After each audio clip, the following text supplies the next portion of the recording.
رسول صلی اللہ علیہ وسلم کو یہ بتایا کہ آج کی رات ان لوگوں کی بخشش نہیں ہے، ان لوگوں کی مغفرت نہیں ہے جو شرک کرتے ہیں، جو زنا کرتے ہیں، جو سود خور ہیں، جو شراب پیتے ہیں، جو رشتوں کو کاٹتے ہیں۔ پھر اس حدیث شریف میں آیا کہ اللہ پھر رات آگے بڑھی تو اللہ کے رسول صلی اللہ علیہ وسلم کے پاس حضرت جبرائیل امین پھر آئے اور آ کر کہے رسول اللہ صلی اللہ علیہ وسلم آپ اپنی نظر مبارک کو اٹھا کر پھر سے دیکھیے۔ تو اللہ کے رسول صلی اللہ علیہ وسلم نے دیکھا کہ جنت کے دروازے کھلے ہیں اور پہلے جنت کے دروازے پر ایک فرشتے آواز لگا رہا ہے کہ آج کی رات جو رکوع کرے گا اس کے لیے خوشخبری ہو کہ اللہ اس کی بخشش فرما دے گا۔ دوسرے دروازے پر ایک فرشتہ آواز لگا رہا ہے کہ خوشخبری ہو اس شخص کے لیے جو آج کی رات سجدہ کرے گا۔ تیسرے جنت کے دروازے پر ایک فرشتہ آواز لگا رہا ہے کہ خوشخبری ہو اس شخص کے لیے جس نے آج کی رات اللہ سے دعا کی۔ چوتھے دروازے پر ایک فرشتہ آواز لگا رہا ہے کہ آج کی رات خوشخبری ہو اس شخص کے لیے جس نے آج کی رات اللہ کا ذکر کیا۔ پانچویں دروازے پر ایک فرشتہ آواز لگا رہا ہے کہ خوشخبری ہو اس شخص کے لیے جس نے اللہ کے خوف سے اپنے آنکھ میں آنسو لائے۔ ایک اور دروازے پر فرشتہ آواز لگا رہا ہے کہ خوشخبری ہو اس شخص کے لیے کہ جس نے اللہ سے سوال کیا اور اللہ نے اس کے سوال کو پورا کیا۔ تو اس حدیث شریف سے آپ اندازہ لگائیے کہ یہ کتنی مبارک رات ہے۔ پھر رسول اللہ صلی اللہ علیہ وسلم نے حضرت جبرائیل امین سے پوچھا کہ یہ رات، یہ بابرکت رات کب تک رہے گی؟ تو حضرت جبرائیل نے فرمایا کہ مغرب کے بعد سے لے کر صبح فجر تک۔ اور یہ بھی بتایا گیا اللہ کے رسول صلی اللہ علیہ وسلم کو کہ اللہ سبحانہ و تعالی آج کی رات جہنم سے کئی لوگوں کو آزاد کرے گا، اور حدیث شریف میں آیا کہ بنو کلب کی بکریوں کے بالوں کی طرح ان لوگوں کو جہنم سے آزاد کروایا جائے گا۔ میرے عزیز دوستوں اور بزرگوں، یہ رات اللہ کے رازوں میں سے ایک رات ہے، اور آج ہی کی رات زندگی اور موت کے فیصلے کیے جائیں گے۔ اسی لیے شیخ عبد القادر جیلانی رحمۃ اللہ علیہ غوث اعظم نے فرمایا، تحریر بھی فرمایا کہ غوث اعظم نے فرمایا کہ آج کی رات بہت سے ایسے لوگ ہیں جو نئے کپڑے سلا کر بیٹھے ہیں مگر ان کو خبر نہیں ہے کہ کفن ان کا تیار ہے۔ آج کی رات بہت سے ایسے لوگ ہیں جو نئے گھر کی تعمیر کر چکے ہیں مگر ان کو پتہ نہیں ہے کہ خبر ان کا انتظار کر رہی ہے۔ آج کی رات بہت سے لوگ صحت مند ہیں مگر ان کو پتہ نہیں ہے کہ ان کے مقدر میں بیماری لکھی جانے والی ہے۔ آج کی رات جو بہت سے لوگ بے روزگار ہیں، اللہ ان کے مقدر میں روزگار لکھنے والا ہے۔ آج کی رات جو لوگ قید میں ہیں، اللہ ان کے مقدر میں رہائی لکھنے والا ہے۔ اسی لیے میرے عزیز دوستوں اور بزرگوں، مقدرات کے فیصلے کرنے والا ہے، اور جو آج پورے اخلاص کے ساتھ اللہ سے گڑگڑا کر اپنے گناہوں کی مغفرت طلب کریں گے۔ حدیث شریف میں آیا ہے کہ اللہ اپنی شان کے مطابق پہلے آسمان پر آ کر فرماتا ہے کہ ہے کوئی جو مجھ سے رزق طلب کرے میں اس کو رزق دے دوں۔ اللہ اپنی شان کے مطابق ارشاد فرماتا ہے کہ مجھ سے اپنی رضا طلب کرے میں اس کو اپنی رضا دے دوں۔ میرے عزیز دوستوں اور بزرگوں، عزت دار ماں اور بہنوں، آج اللہ کی رحمت جوش میں ہے۔ ضرورت اس بات کی ہے کہ ہم اپنے گریبان کو پھیلا کر اللہ سے اس کی رحمت کی بھیک مانگے اور اپنی مغفرت کرائے اپنے گناہوں کی۔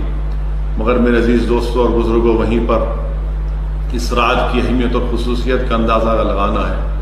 حضرت حسن بصری رحمۃ اللہ علیہ آج ہی کی رات، نصف شعبان کی رات کو مسجد جا رہے ہیں، اور حسن بصری رحمۃ اللہ علیہ کو دیکھ کر لوگ یہ دیکھ رہے ہیں کہ حسن بصری سلطان المشائخ کے چہرے کا رنگ بدل رہا ہے۔ لوگوں نے پوچھا کہ حسن بصری چہرے کا رنگ کیوں بدل رہا ہے؟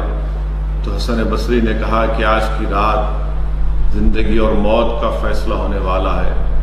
آج کی رات کئی فرما برداروں کو نافرما برداروں کی فہرست میں ان کا نام لکھا جائے گا، اسی لیے میرے چہرے کا رنگ بدل رہا ہے۔ میرے عزیز دوستوں اور بزرگوں، یہ کیفیت حسن بصری کی ہے، سلطان المشائخ جن کو کہا جاتا ہے۔ اسی لیے میرے عزیز دوستوں اور بزرگوں، میرے غیور نوجوان ساتھیوں، زندگی کا چراغ کب گل ہو جائے یہ آج کی رات فیصلہ ہونے والا ہے۔ زندگی اور موت کا فیصلہ آج کی رات کرنے والا ہے۔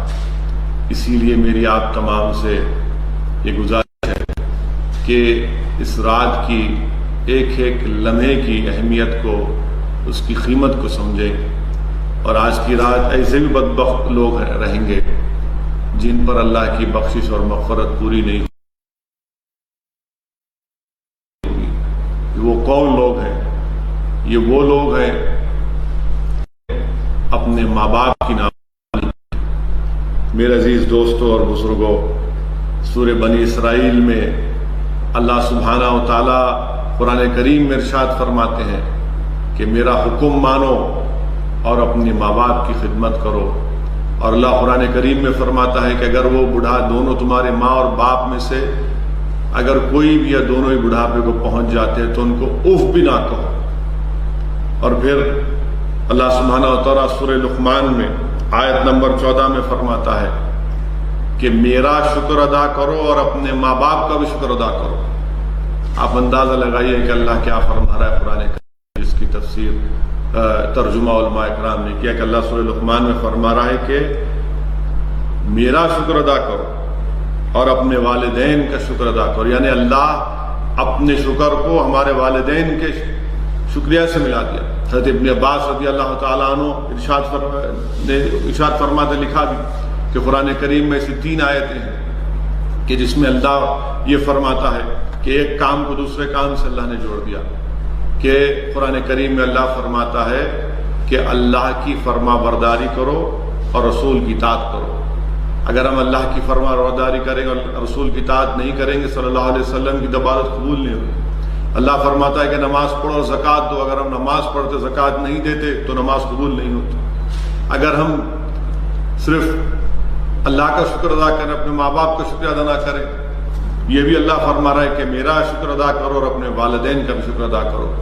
اسی لیے میرے عزیز دوستوں اور بزرگوں، اگر آج کی رات کی قیمتی لمحے آپ کو پانا ہے، اگر ہم میں سے کوئی اپنے ماں باپ کا نافرمان ہے، اگر کوئی ہم نے اپنے ماں باپ کو کچھ زندہ ہیں، یاد رکھیے دنیا میں بہت سی آپ کو دولت ملے گی، مگر جو دولت آپ کی ماں اور آپ کے والد ہیں وہ دولت کبھی نہیں ملے گی۔ اگر ہم اپنے غلطیوں سے انسان ہیں، اپنے ماں باپ کو راضی نہیں کیے ہیں، تو اپنے ماں باپ کو راضی کریے میرے عزیز دوستوں اور بزرگوں، کیونکہ شب برات کی قیمتی لمحات میں اگر ہم چاہتے ہیں کہ اللہ ہماری مغفرت فرما دے، اللہ ہم کو بخش دے، تو ضروری ہے کہ ہم اپنے روٹھے ماں باپ کو راضی کریں۔ اور پھر مجھے یہاں پر واقعہ آتا ہے کہ حضرت موسیٰ علیہ السلام نے اللہ سبحانہ تعالیٰ سے پوچھا کہ اللہ مجھے بتا دے کہ جنت میں میرا رفیق کون ہوگا، جنت میں میرا ساتھ کس کا ہوگا۔ تو اللہ سبحانہ و تعالیٰ نے ارشاد فرمایا کہ موسیٰ، جنت میں تمہارا وہ شخص ساتھ رہے گا جو گوشت کا کاروبار، جس کو ہم قصی کہتے ہیں، قصاب کہتے ہیں، قصی وہ تمہارے ساتھ ہوگا، اور وہ فلاں مقام پر ہے۔ حضرت موسیٰ علیہ السلام اس مقام پر جاتے ہیں، دن بھر اس کے ساتھ رہتے ہیں، آپ کو اس کے ساتھ رہنے پر آپ کو کوئی سی بات نظر نہیں آتی جس کی بنیاد پر کہ وہ جنت میں آپ کے ساتھ رہے گا۔ پھر حضرت موسیٰ علیہ السلام اس کے ساتھ اس کے گھر کو جاتے ہیں، وہ آپ کو اپنے گھر میں بٹھاتا ہے، اور بہت دیر کے بعد حضرت موسیٰ علیہ السلام کے پاس آتا ہے۔ حضرت موسیٰ علیہ السلام اس سے کہتے ہیں کہ یہ بات ٹھیک نہیں ہے کہ تم نے ایک مہمان کو بٹھا کر بہت دیر کے بعد آئے۔ تو وہ شخص کہتا ہے اس کو نہیں معلوم کہ آپ حضرت موسیٰ علیہ السلام ہیں۔ وہ کہتا ہے کہ دیکھیے کہ میرے گھر میں ایک ضعیف ماں ہے، اور میں جو اپنے محنت مزدوری کر کے جو